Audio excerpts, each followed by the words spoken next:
Welcome, friends and fellow meat enthusiasts. Let's go on another epic food adventure. These two sandwiches here are two of the most epic sandwiches I've ever had in my life, and I am going to walk you through step by step how to make them. This is a boneless baby back rib pork sandwich, and this is a boneless beef short rib sandwich. Let's get to it. For the beef short rib, we're going to use the olive oil as a binder, Kingsford no salt, and add in our own salt. That way we control the salt content ourselves. On the pork rib, we're going to use mustard as a binder. Believe it or not, ranch powder is going to be our seasoning. We've done this before. So we're going to finish it with some buffalo sauce on the sandwich. It actually comes out really nice. I'm just going to start by trimming some of this fat here. You don't have to take off all of it. It just seemed a little heavy.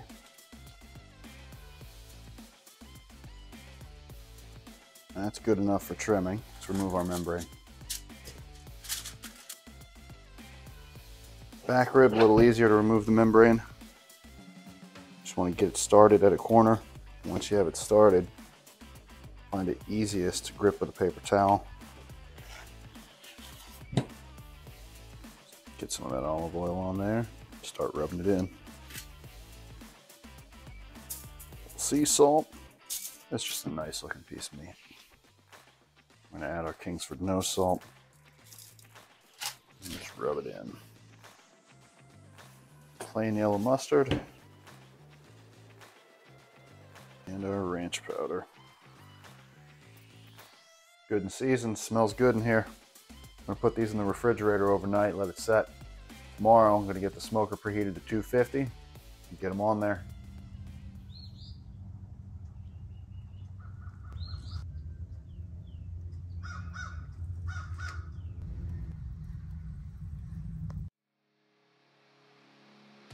Both our beef and our pork hitting an internal temp of 185. They've been resting for a few hours now, so we're just going to throw them on the grill to finish them, crisp them up.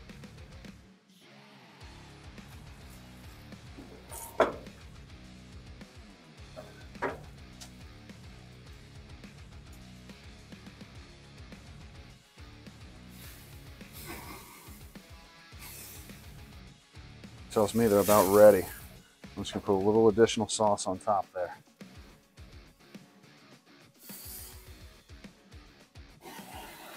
That is one of the best things I've ever seen.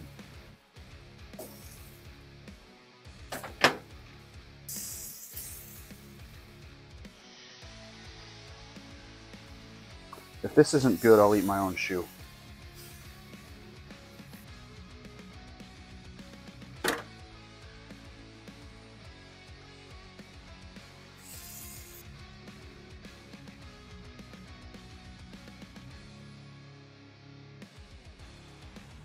So I've got our boneless baby back rib, good and tangy with our buffalo sauce. It's got the ranch powder on it.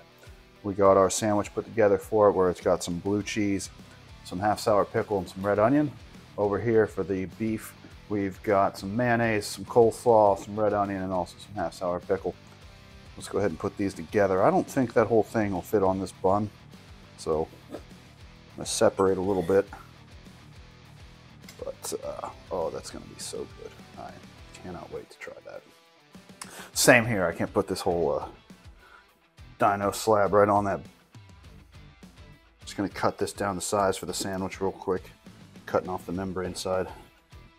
And I think something about like that is gonna be absolutely awesome.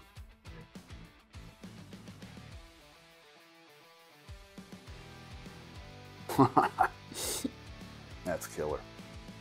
That's absolutely killer. I'm lost for words. I mean, so flavorful.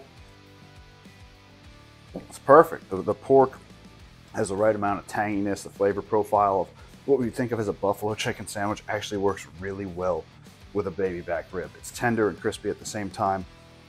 It's absolutely amazing. You cannot go wrong. Guys, please try this. It's worth it. If you like cooking and you like putting time into little experiments like this, give this a shot. I'm confident enough I'd serve it to any group of guests. That is good.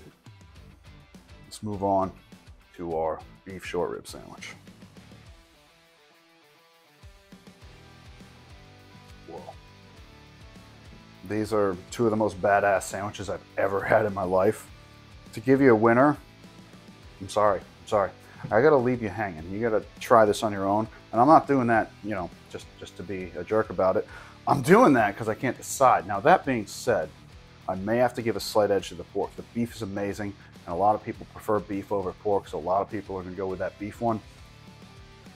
You're talking $11.49 a pound on a short rib versus you could find on sale the beef back rib under $4 a pound, and it's good enough that I'd probably say you go with the pork sandwich. The pork is equally delicious, even though that bite and that smokiness on that beef is so good. It's one of the most epic things I've ever had. I'm really glad we made this.